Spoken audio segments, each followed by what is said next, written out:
Hello everyone and welcome to SUNUP. I'm Lyndall Stout. Oklahoma wheat producers will soon be making some management decisions when it comes to their crops. But when it comes to fertilizer, just how much or how little do you really need? To help us sort it out, here's Dr. Brian Arnall, our Extension Soil Nutrient Management Specialist. So a lot of our decisions have been kind of holding off on whether we're going to get rain and how much. We finally got that rain and the wheat's really starting to take off. The stuff that's in early, we're getting some good growth. A lot of wheat's been sown this last week or so. And I've got a chance to travel the state in the last couple days, and I've seen a lot of good wheat stretching out there in the regions that have had the rain. So out there by Hinton, I even saw cattle going out there on the wheat. So that's pretty great to see that kind of growth that we're moving. But that means we have to start thinking about any management decisions that haven't been made because we've been putting it off for the moisture.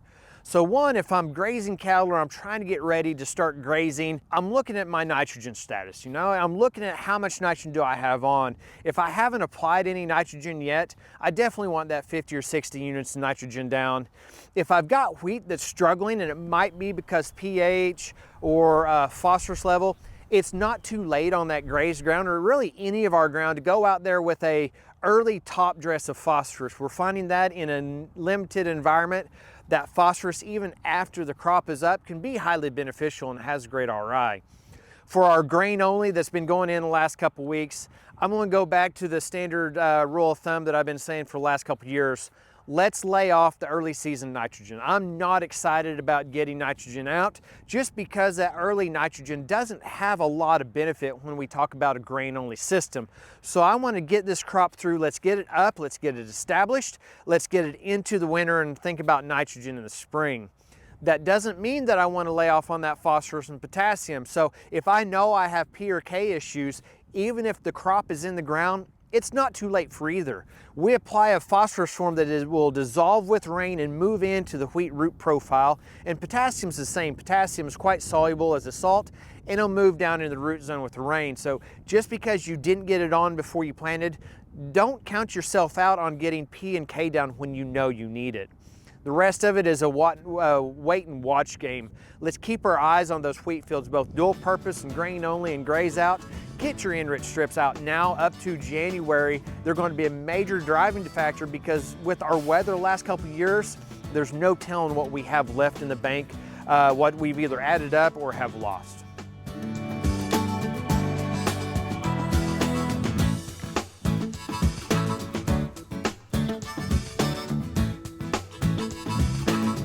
Welcome to the Mesonet Weather Report. I'm Wes Lee. A look at the 7-day rainfall map from Wednesday shows some pretty good numbers for this time of year in the southeast region. In the drier west and panhandle areas, the amounts were very limited. Most all of this rainfall fell before last weekend. This map for the fractional water index at 10 inches still shows a lot of green in most areas, but the yellow and brown areas are starting to grow. Fortunately, our soil moisture is still at a level that is not limiting wheat growth in most areas of the state. While there is not a lot of cattle turned out in the wheat belt yet, I noticed this very nice set of replacement heifers with great forage in Major County last week. Although we still have a few drought-inflicted areas, we appear to be in much better shape than a year ago. This report from the National Ag Statistics Service indicates that 60% of topsoil moisture is rated adequate or better. While this is down from the 70% reported a week ago, it is much better than the 24% reported a year ago. Light rain is in the forecast for this weekend for some, but the long-term forecast for most next week and later look mostly dry. Now here's Gary with a focus on rainfall during the full wheat growing season. Thanks, Wes, and good morning, everyone. Well, unfortunately, we have trouble brewing in parts of the state with drought. And now that's not really a shocking statement. We're always in drought, it seems like. But this is a new area that's going right back into that dry time. So let's take a look at the newest map and see where we're at. Well, you can see from the drought monitor map, we have our same regular features that we've seen over the last really 2.5 years. So drought down in southwest Oklahoma, a long-term drought up in the north central and northeast Oklahoma. But now we have this area up in northwest Oklahoma with this growing dry spell that's starting to get into the moderate drought, just tiny bit of drought there, and also some abnormally dry conditions signaling they're going into drought. So something to watch for as we go through the next few weeks. You can see the culprit right here. We have another growing dry spell, as I said, the consecutive days with less than 1/4 inch of rainfall from the Oklahoma Mesonet, and we can see up in northwest Oklahoma, we go from about 16 days to more than 20 days to more than 60 days by the time you're watching this. So again, this is how we've been doing this the last few years. We go a little bit of rain and then a long dry spell. So again, something to watch out for.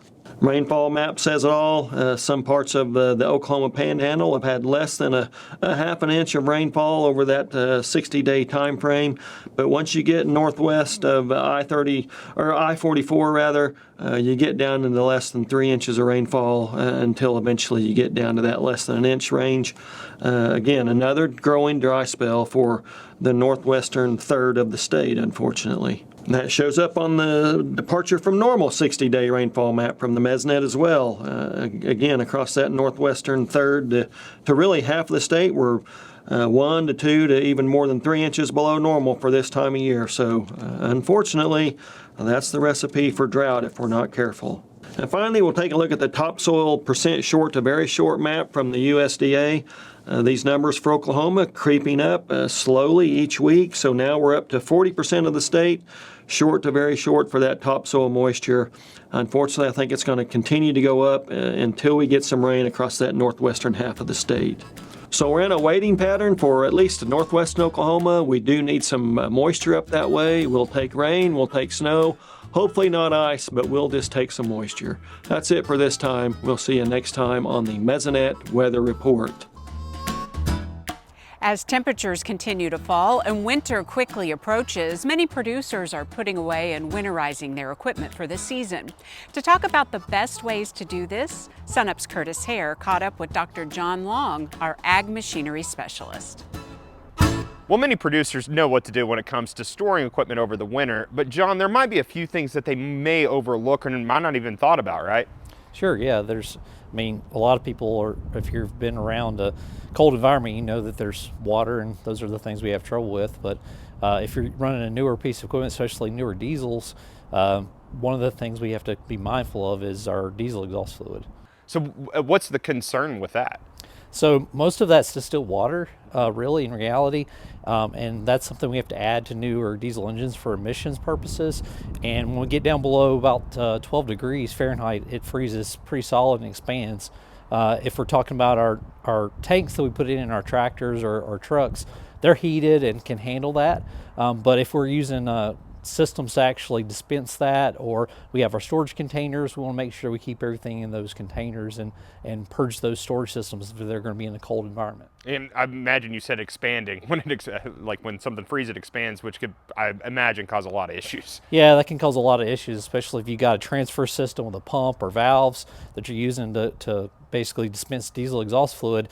Those things can expand, break, and bust, and then you're talking about a lot of costly repairs. So it's really just kind of watching the weather, and how often should you be checking once it gets down below those temperatures? You should be checking, probably making sure that those systems, if they're not in a heated environment, making sure that whenever we're going to have that cooler weather, when it finally starts to kick in, that you start getting those things flushed out, make sure that they're clean. So what are some other things that producers can really do to really make sure that their equipment's going to be in working order, come the springtime?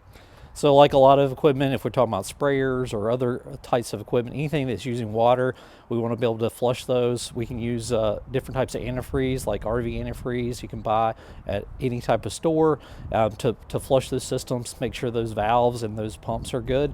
And then even just normal equipment that doesn't use water, like our drills, our combines, things like that we're using, make sure those are really clean out really well, especially things that harvest material, because it's a great place for rodents and pests to get get into. Yeah, that's something my dad always worried about, especially like with his boat or just really anything that he was kind of putting up is just mice getting in there. Is there really anything you can do about that other than keeping things clean? Just keeping things clean. You can use other types of rodent deterrents and things like that, but the big thing is just keeping things clean when you put them up for storage. Everybody loves a good barn cat. That's right. Yeah. So are there, when it comes to things that aren't necessarily the big equipment, just kind of stuff that you would be using just, here and there on the farm, what are some things that they can do as well to make sure that those would be on work, maybe smaller engine type stuff? Yeah, so for smaller engines, the big thing with that is just making sure that if we have any fuel still standing in the engine, we need to make sure we put stabilizer in it, run it through the system so that we get it all the way through into the carburetor and everything. Anything that has a battery on it, we want to make sure either we disconnect the battery or we put a maintainer on that battery because we want it to be available to us when we come back in the spring or whenever we use it again. In the wintertime too, things slow down quite a bit for everybody. So I would imagine this is probably a good time to take advantage of some of the things that they could do to kind of make their equipment run better. Yeah, definitely. I mean, we're getting through the season. We've got a lot of wear and tear that we put on our equipment through the season, and we've pushed it hard. And so the wintertime is a great time for us to start looking at places where we have issues, maybe things that are just repairable parts that we need to replace each season. And so if we've got a space that we can actually do that during the winter, we can move equipment in and out. Thinking about that, something we should consider when we're looking at storage. All right, thanks, John. John Long, OSU Extension Ag Engineer.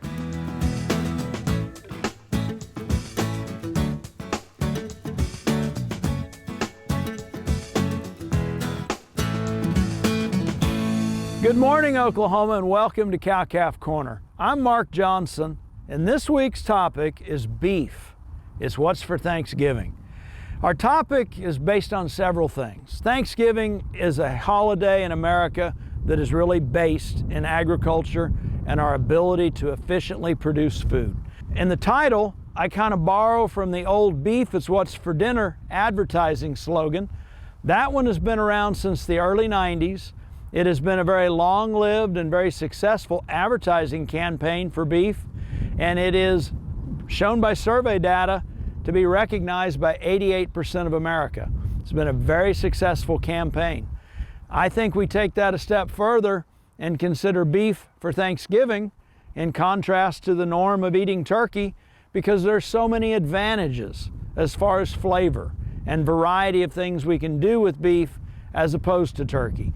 Turkey typically takes a long time to cook and prepare, whether we're going to bake it or fry it. Our options at the end of that are a well-done product that we can have either white meat or dark meat. What does beef offer in contrast to turkey?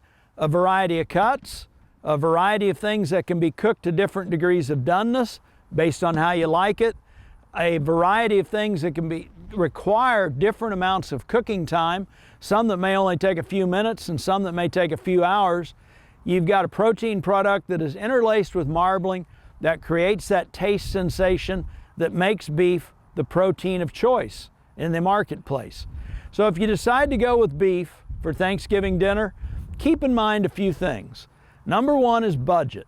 What do you want to invest in Thanksgiving dinner? The nice thing about a beef carcass is that we've got lower priced items like ground beef, or for that matter, roast that may come from the chuck or round. The roast with more connective tissue are going to be less expensive. They may require a little more cooking time. And we've got all the way through the other end of things where we think about steaks, the meats that come from the back of a beef carcass. Those are cuts that are low in connective tissue. They're going to be tender. We can literally cook those pan fried or grilled in just a few minutes. And we got a lot of options in between. Brisket is an excellent choice for smoking. It can be cooked in an oven long term. We can even make chicken fried steak in a relatively short amount of time in a lean cut that comes from tenderized round steak. So we got a number of options, a number of price points there to fit any budget relative to a beef carcass. Second thing, and I've kind of referred to it, is how much time do we want to spend in preparing beef or Thanksgiving dinner?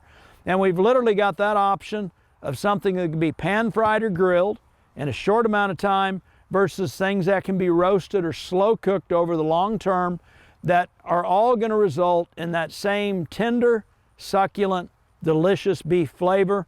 As we come to Thanksgiving, I want to say thanks to the men and women involved in production agriculture, and particularly the cattlemen in this country. It's their ingenuity, perseverance, and hard work that make us a great ag producing country and make all these options we have for Thanksgiving dinner available to us. This year, as we consider what we have to be thankful for at Thanksgiving, it's been a very good year in the beef cattle industry. We're going to close out 2023 showing that the cow-calf sector, the stocker yearling sector, and the cattle finishing sector have all operated at a profit level during the last 12 months. That is historically very rare. As we look at the inventory of cattle in our country right now, it looks very promising for robust prices for all classes of beef cattle right now and for years to come as we repopulate the cow herd and recover from drought.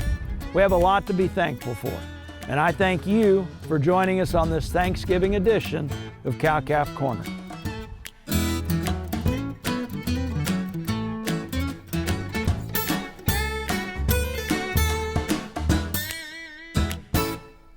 It's that time in the show to check in on the crop markets with our crop marketing specialist, Dr. Kim Anderson. So Kim, what's happening in the markets? Well, you look at wheat, I think the bleeding has stopped there. We got that downtrend that started back last July. I think we probably bottomed out. We talked about that the last couple of weeks. We got cash prices, somewhere around $5.85 in northern Oklahoma. If you look at it, forward contracting for harvest delivery, right at $6. About 10 cents higher out in the Panhandle, 25 cents lower in southern Oklahoma. Corn, got a little rally in corn, 20 cents after that report last week, $4.65. If you're looking at forward contracting for 24, just under $5 at $4.90. Soybeans, a nice little rally in beans, up around $13.30. If you look at the 84 crop, $12.40. So a nice rally in beans. Looking at cotton, we rolled from the Dees to the March contract. That March is about 2.5 cents higher than the Dees contract. So your cotton prices are really about 5 cents below that March rather than 3 or 2 below the Dees. So Thanksgiving's just in a few days, and what do you think markets are going to be looking like for that first big holiday as we're kind of finishing up the year? Well, we move into what the trailers and the analysts call the holiday season, and so the markets tend to get thin during that time period. So if you have somebody come in with a big sale or a big buy, it can artificially drive prices up higher than you expect or lower than you expect. So I think it's going to be, normally it's a relatively smooth market, not much volatility, with some jerks and knee jerks happening as certain things come into the market. Most people say just ignore what the market's doing over the next 30 days or so. Well, now that our summer crops are mainly almost finished with harvest and getting into the bin, and wheat producers, wheat's about to go dormant. What is this just a good time right now for producers to just kind of plan and look ahead? I think it's a good time for producers to sit back, put their feet up if they possibly can, take a deep breath, and review what's happened over the last year. Take it easy, don't take life too serious, because there's not a whole lot happening after you get, now they may have corn and beans to sell, and I think the way to do that is just mechanically sell it, just set some dates and pull the trigger when those dates come around. I think it's time to start thinking about the 24 crop year and what changes you're going to make from 23. So take some time to rest, take some time to get some information together, take some time to look forward, and take some time to be thankful for God's blessings. All righty, thanks, Kim. Dr. Kim Anderson, grain marketing specialist here at Oklahoma State University. On the topic of colder temperatures, we want to dive into a topic that's a little bit controversial in Oklahoma: fireplaces or wood stoves. OSU Extension Energy Management Specialist Dr. Scott Frazier looks at the pros and cons of both. So today we're going to be talking about alternative forms of heating here in Oklahoma. We've seen some of the electricity and natural gas prices come up in the past few weeks. And so some folks are looking at using wood for heating. And so there's a couple of different ways to do that. One is the traditional fireplace, and the other is the wood stove. The fireplace is essentially a structure. So it's built into a wall and usually has quite a bit of masonry and things like that. So to install one of these in a retrofit in a home would be very expensive, probably easily $20 to $30 to $40,000. The other thing is that it's quite often open to the rooms that it's trying to heat, so that is a fireplace hazard. The other issue with the fireplace is that we can get something called backdrafting. For instance, in my home, I've got a fireplace, and so if I get the fireplace going and then the heater, for instance, comes on, or if I try to turn on the clothes dryer, or one of the bathroom vents comes on, I'll actually start to backdraft smoke into the house. Now, on the other hand, you can have a wood stove, which is not a structure, it's actually an appliance. And one of the main advantages of the wood stove is that it's very efficient. EPA estimates start at about 70% efficiency versus about 15 to 20 for the fireplace. So your dollars for wood is going to go a lot further. And then because it's converting more of that into radiant energy, less pollution, so less smoke, things like that. And again, it can be placed in a variety of areas. Now, because it stands away from the wall, and it itself, being an appliance, is usually made of metal, so it has metal sides on it, and that is radiating heat as well.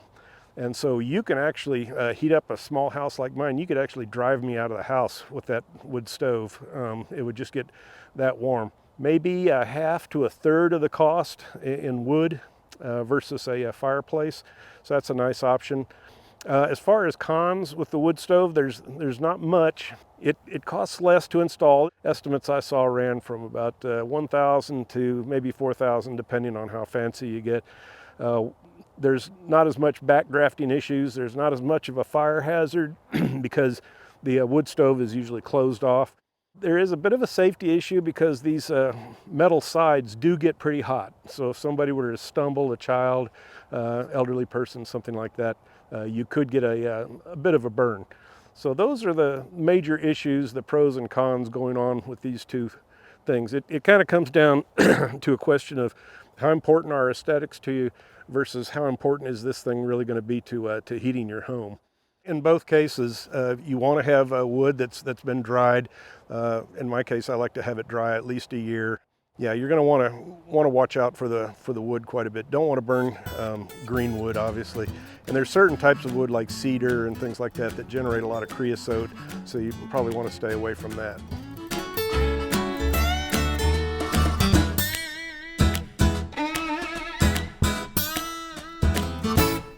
You may have heard the Christmas carol, "Here We Come A-Wassailing," and wondered, what is wassail? Let's find out. Depending upon the time, occasion, and situation, wassail has had several different but related meanings. Originally, wassail was an Old English salutation made to toast to someone's health. It was probably borrowed from an earlier Norse phrase, wassail, which was used as a form of greeting or recognition, such as be in good health or be fortunate. However, the term wassail would evolve to encompass not only a salutation, but an added beverage as well. During pre-Christian times in southeastern England, farmers would meet in their orchards and share a communal bowl of cider. They would also pour cider on the apple trees while shouting to scare away evil spirits in the hope that the next season's crop would be bountiful. In other words, the farmers would wassail the trees. Over time, the ceremony would also involve singing, dancing, and bonfires. By the Middle Ages, wassailing had become associated with Christmas. In some regions of Britain, groups of the poor would visit the homes of the wealthy during the holiday, where the owners would allow them to sip from a communal bowl of spiced wine, or the poor would bring their own bowls and ask that they be filled. Unfortunately, on some occasions, the crowds would become intoxicated and rowdy, leading wassailing to become associated with drunken carousing. By the 19th century, wassailing would evolve into its final, milder form. During this time period, many Christmas traditions that we recognize today, such as Christmas trees and Christmas cards, were just starting to gain popularity. By the 1830s, music publishers were starting to release books filled with Christmas songs, many of which were about wassailing. So wassailing, the act of enjoying the holiday through revelry, had become the subject of Christmas carols. And caroling, the act of singing about the holiday, could be seen as an act of wassailing itself. So eat, drink, and be merry. For more information, please visit sunup.okstate.edu or food.okstate.edu. Happy holidays.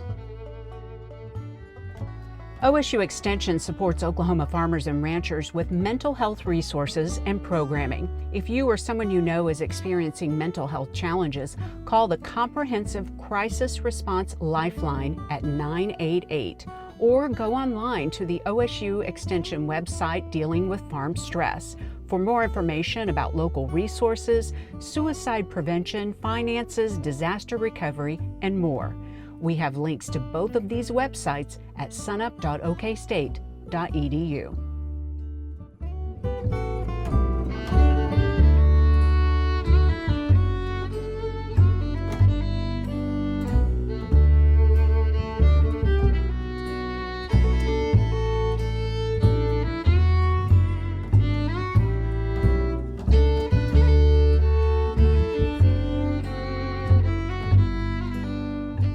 And that'll do it for our show this week. A reminder, you can see us anytime on our website as well as follow us on YouTube and social media. Have a great week, everyone, and remember, Oklahoma agriculture starts at sunup.